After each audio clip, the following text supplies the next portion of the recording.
Hey guys, welcome back to college classes. आज हम करने वाले हैं leadership style. So let's start with this topic.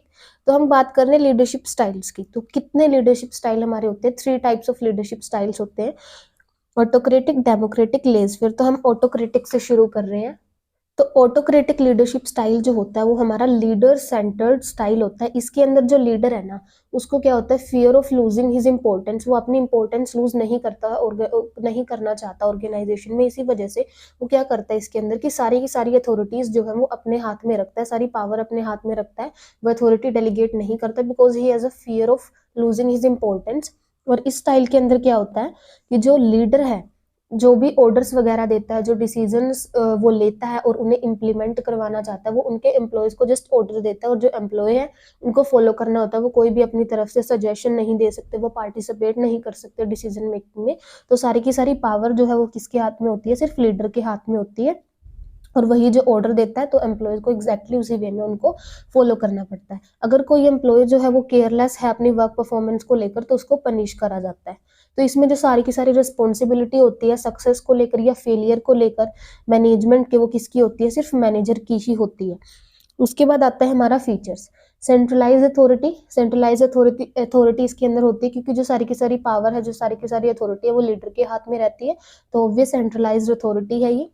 Second one है सिंगल मैन डिसीजन। सारी की सारी अथॉरिटी जो है वो लीडर के हाथ में, सारी पावर उसी के हाथ में है, तो डिसीजंस भी वही लेगा। तो सिंगल मैन डिसीजंस होते हैं। Wrong belief regarding employees. जो मैनेजर है वो क्या सोचता है कि जो एम्प्लॉय है उनको मोटिवेट नहीं करा जा सकता बाय लव, उनसे प्यार से काम नहीं कराया जा सकता, उनको स्ट्रिक्ट कंट्रोल की जरूरत है। और इसी थॉट के रिगार्डिंग वो क्या, मैनेजर जो है वो यहाँ पर सेंट्रलाइज लीडरशिप स्टाइल को अडॉप्ट करता है। Fourth one is only downward communication. अभी जो सारी की सारी पावर और अथॉरिटी किसके हाथ में? लीडर के हाथ में। वही डिसीजन लेता है और जो ऑर्डर्स देता है, जो डिसीजन लेता है, वो इम्प्लीमेंट करने होते हैं एम्प्लॉय को। तो सिर्फ जो कम्युनिकेशन है वो टॉप टू बॉटम फ्लो करती है। जो सजेशंस वगैरह हैं, कंप्लेंट्स हैं, वो बॉटम टू टॉप फ्लो नहीं करते। यहाँ पर कोई भी सजेशंस की यहाँ पर इंपॉर्टेंस नहीं दी गई है स्टाइल के अंदर, ना ही उनकी कोई बात सुनी जाती है एम्प्लॉयज की। बस जो लीडर ऑर्डर देता है एम्प्लॉयज को वही फॉलो करने होते हैं। तो टॉप टू बॉटम ही यहाँ पर कम्युनिकेशन चलती है। उसके बाद आते हैं हमारे एडवांटेजेस। एडवांटेजेस क्या है? Quick and clear decision. यहाँ पर जो है, जो डिसीजन है वो काफी सारे लेवल्स के, सजेशंस के रिगार्डिंग नहीं लिया जाता। तो कोई भी डिले यहाँ पर होता नहीं है क्योंकि बहुत सारे पर्सन को डिसीजन नहीं लेना है। सिंगल मैन डिसीजन लेगा तो क्विक डिसीजन लेता है वो काफी ज्यादा, और क्लियर भी लेगा क्योंकि इसके अंदर जो बहुत सारे, अगर वो बहुत सारे सजेशंस देंगे तो काफी ज्यादा ये डिफिकल्ट हो जाता है एक लीडर के लिए कि कौन सा डिसीजन वो ले। तो यहाँ पर काफी ज्यादा क्लियर डिसीजन होता है बिकॉज उस अकेले को ही डिसीजन लेना होता है। उसके बाद आता है सेटिस्फैक्टरली वर्क। जो वर्क परफॉर्मेंस है एम्प्लॉयज की, वो एक स्ट्रिक्ट कंट्रोल के अंदर होती है। पूरा का पूरा कंट्रोल जो है लीडर उनके ऊपर रखता है। तो जो क्वालिटी और क्वांटिटी होती है वो सेटिस्फैक्टरी होगी वर्क की, क्योंकि जो उन्हें क्या है, फियर ऑफ पनिशमेंट है एम्प्लॉयज को कि हमें पनिशमेंट मिलेगी अगर वर्क हमने अच्छे से नहीं करा। तो इसी फियर की वजह से जो एम्प्लॉयज हैं वो काम बिल्कुल अच्छा करते हैं और सेटिस्फैक्टरी वर्क मिलता है। उसके बाद necessary for less educated employees. अभी जो हमारा ऑटोक्रेटिक लीडरशिप स्टाइल है ये जरूरी है लेस एजुकेटेड एम्प्लॉयज के लिए। क्यों जरूरी है? क्योंकि इस स्टाइल, क्योंकि जो लेस एजुकेटेड एम्प्लॉयज है, अगर उनको हमने अथॉरिटी दे भी दी, पावर दे भी दी डिसीजंस लेने की, तभी भी वो डिसीजंस नहीं ले पाएंगे क्योंकि उनको पता नहीं है कि कब डिसीजन लेना है, कैसे डिसीजन लेना है। उनके, अगर उनको कोई रिस्पॉन्सिबिलिटी मिली है, रिस्पॉन्सिबिलिटी, तो उनके अंदर कैपेबिलिटी ही नहीं है डिसीजंस लेने की। और वो इसी वजह से क्या है, अच्छे से अपना जो रिस्पॉन्सिबिलिटी के साथ जो अथॉरिटी मिली है, अच्छे से डिसीजन नहीं ले पाएंगे और वो रिस्पॉन्सिबिलिटी को भी अच्छे से डिस्चार्ज नहीं कर पाएंगे। तो लेस एजुकेटेड एम्प्लॉयज के लिए ये काफी ज्यादा जरूरी है कि जो लीडर है वही यहाँ पर डिसीजन ले, बिकॉज उनको इतनी ज्यादा नॉलेज नहीं है इस चीज को लेकर। सो यहाँ पर रिस्क बहुत ज्यादा हो जाता है। तो जो लीडर है वही यहाँ पर क्या ले, डिसीजंस ले। तो necessary for less educated employees. उसके बाद आते हैं इसके डिसएडवांटेजेस। फर्स्ट वन है हमारा लैक ऑफ मोटिवेशन। तो मोटिवेशन का लैक इसके अंदर होता है।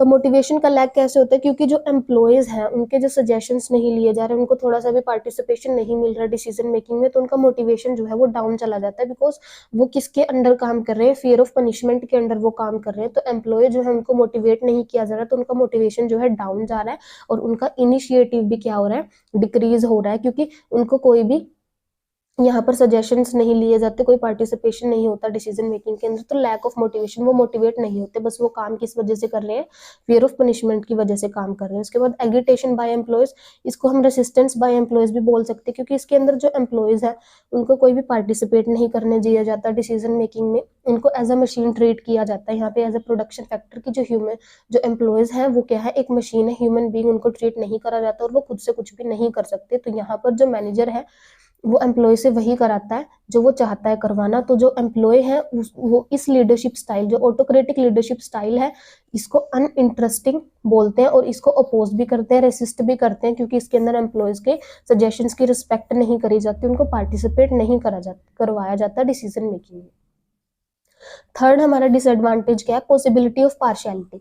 अभी यहाँ पर सारी की सारी अथॉरिटी, सारी पावर किसके हाथ में, सिर्फ एक पर्सन के हाथ में है और वही सारे के सारे डिसीजन लेता है, वही ऑर्डर्स देता है। तो अगर यहाँ पर चांसेस है पार्शियलिटी के काफी ज्यादा, क्योंकि अगर कोई जो लीडर है किसी इंडिविजुअल को ज्यादा फेवर करता है तो उसे जो है थोड़ा कम काम देगा, थोड़ा कम लेबोरियस नेचर का काम देगा जिसमें उसकी मेहनत कम लगे, और जो पर्सन को वो पसंद नहीं करता उसको काफी ज्यादा काम देगा, वो जिसको ज्यादा लेबोरियस नेचर हो। तो इस तरीके से पार्शियलिटी हो सकती है, जिससे जो एम्प्लॉयज है उनके बीच में एंगर और बिटरनेस की फीलिंग जो है क्रिएट हो जाती है ऑटोमेटिकली।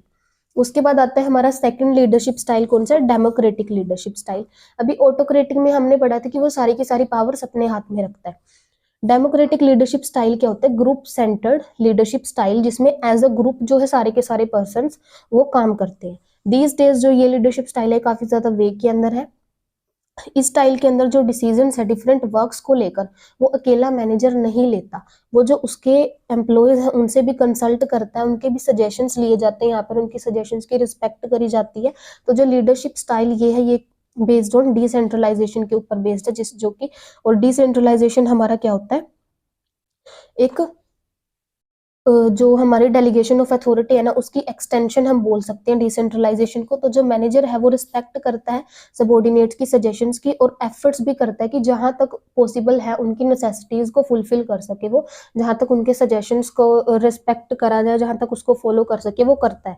तो डेमोक्रेटिक लीडरशिप स्टाइल के अंदर क्या है कि जो सजेशंस हैं एम्प्लॉयज के, सबॉर्डिनेट्स के, उनसे कंसल्ट करा जाता है, उनके सजेशंस लिए जाते हैं। कोई भी डिसीजन लेने से पहले जो मैनेजर है वो अकेला डिसीजन नहीं लेता, ऑटोक्रेटिक के अंदर वो अकेला ही डिसीजन लेता था, सब कुछ उसी के हाथ में था। तो फीचर्स क्या क्या है यहाँ पे, कोऑपरेटिव रिलेशन। अभी जो एम्प्लॉयज हैं उनके सजेशंस की रिस्पेक्ट करी जा रही है, डिसीजन मेकिंग में उनको पार्टिसिपेट करने दिया जा रहा है, तो यहाँ से एक फीलिंग ऑफ कोऑपरेशन उनके अंदर जनरेट होती है, जिससे कि वो एक एज अ टीम जो है काम करना स्टार्ट कर देते हैं।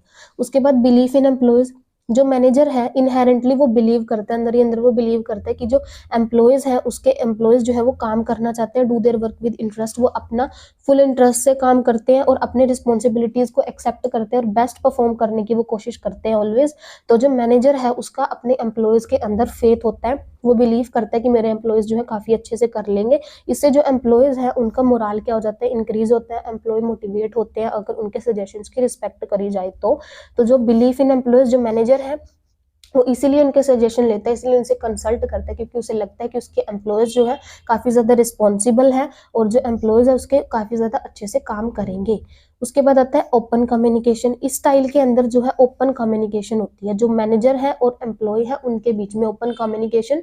ऑटोक्रेटिक के अंदर क्या था कि यहाँ पर सिर्फ डाउनवर्ड कम्युनिकेशन होती थी, लेकिन इसके अंदर जो है ओपन कम्युनिकेशन है, जो मैनेजर है वो ऑर्डर्स भी देता है, डिसीजंस लेता है, उनके कंसल्टेशन से सजेशंस और उनकी कंप्लेंट्स जो है वो बॉटम टू टॉप भी मूव करती हैं। तो यहाँ पर ओपन कम्युनिकेशन है, meaning thereby that apart from saying their own thoughts the manager receive the suggestions. सिर्फ अपने ऑर्डर्स देने के अलावा जो मैनेजर है वो उनके सजेशंस भी क्या करता है, रिसीव करता है of the employees with pleasure, उनके सजेशंस को रिस्पेक्ट भी करता है।